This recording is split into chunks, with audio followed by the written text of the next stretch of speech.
Hi, I'm Kirstin Kelly and today's lesson is on the tune-up double. The benefits of the tune-up double are great for rider and for horse, so it has two very good reasons to do it. For the horse, because it is a shortened stride, it's encouraging the horse to shorten his stride, sit down onto his hindquarters and propel himself up, not necessarily as forward as normal, so it's strengthening him and teaching him to engage himself. It also develops quick legs. Because the stride is shorter, he has to pounce off the ground and snap his knees up, so it's encouraging him to be quicker off the ground, sharper and braver.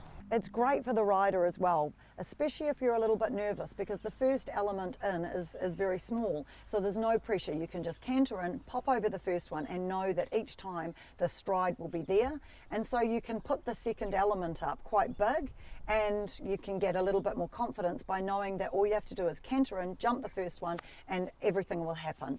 It also just takes the pressure off, so you can actually work on your position and really tune yourself up about whether you're staying deep into your heel, whether your fold is correct, and not have to worry about pressing the horse to make sure he's going to jump it, because you know that the stride is going to be correct. So the tune-up double starts with a small element. So depending on your level, you can make it a small cross or a smaller vertical. And then it has 6.2 meters to either a vertical or an oxer.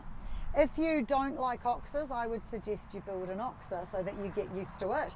Remember that this distance, once you're in, it's always going to be right. It's going to be one stride, okay? So it'll make you braver, so you can build this up and get yourself a little bit more confident. Using the oxer just tends to jump the horses in the air a little bit more, so it's quite good to use as an oxer. Once the horse has jumped through here, it's a shorter stride, so it helps press them together and spring up.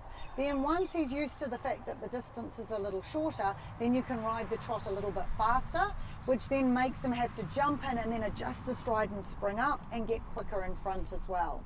So Yvonne, what I want you to do is come on the right canter round here, count out loud just 6 strides to the first element, so you try and nail a really nice distance, but don't be too hard on yourself. If you get a bad distance in, remember it's either just a little too quiet or a little too long. That means that the horse then has to quickly think and adjust, so don't panic about it, just ride what's there. Okay, count your 6 strides in, nice energetic round bouncy canter, and then we've got 1 stride nice and straight, and then around the corner and away we go. Now this horse has quite a big long stride, so it's a good exercise for him. And you see, it's easy. It's a question that just keeps coming down and jumping, and you can put the fence up and it makes it easy. So now you're keeping the canter quite forward. And he knocked it down because he was a little slow and a little lazy in front there.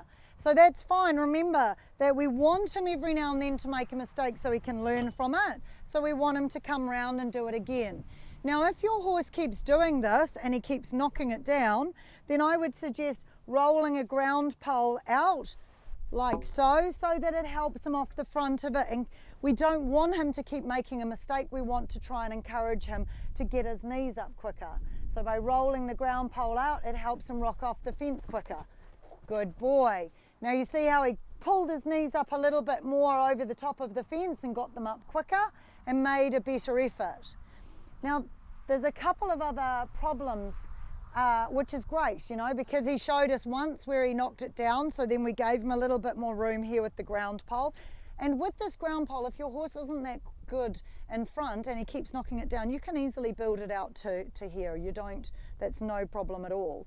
Okay, but also remember that if your horse jumps and he jumps right smack dab in the center every time, he's square to the jump, pulling both shoulders up at the same speed. If he sneaks in one direction, he's putting effort into cheating, really. So don't ever just go, oh well, that's okay, fix it. Yeah, he did. So you can see here his takeoff feet are smack dab in the right white stripe. But look at his landing feet there, over there where the blue stripe is. And you know, when you ride in an arena, often this happens because the horse knows he's not going to turn left, he knows he's going to turn right. And so therefore they always start to cheat and go towards the corner.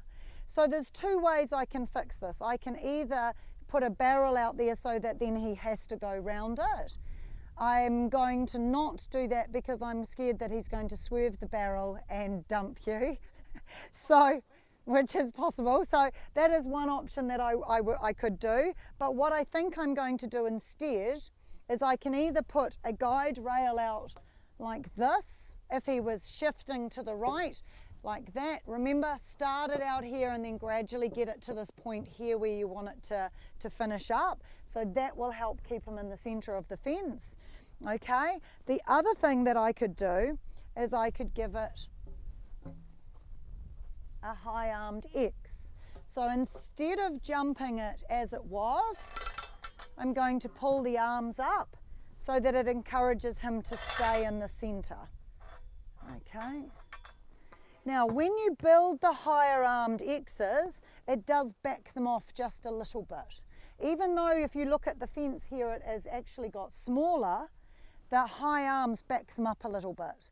So I'm going to get you to come and jump it again as it is first, and then I will go a little bit higher with the arms and we'll see if that keeps him a bit straighter. So she's riding forward, she's counting. Good. Now you'll see his footsteps were right in the center of the fence.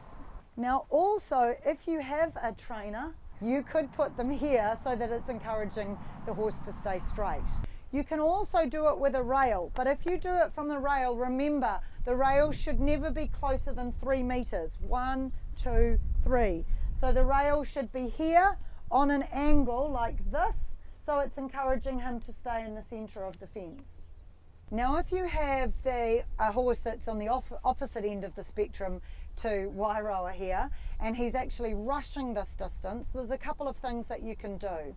If you have a flat plank, you can lie that in the center of the two fences, so that way there, to help him shorten his stride and not rush, he'll have to canter over the jump, land, make a nice round soft stride over the top of the plank and then jump over the fence. So that will stop him from getting in there and feeling quick and tense.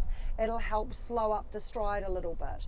Also, if your horse is rushing, high armed X's really help back them off, as well as the V-pole. So when I showed you the V-pole here, you could have two, start with them wide and then close them up a little bit, and that helps back the horse off. But for the rushing horse, I would say, remember the rail, flat plank, not a rail, so that he can't trip on it, and also the high-armed X's. Don't forget to subscribe to my YouTube channel, Kirstin Kelly Equestrian. And if you're enjoying this content, you could become a patron, and then you get to contribute to making these great videos, and you get great rewards.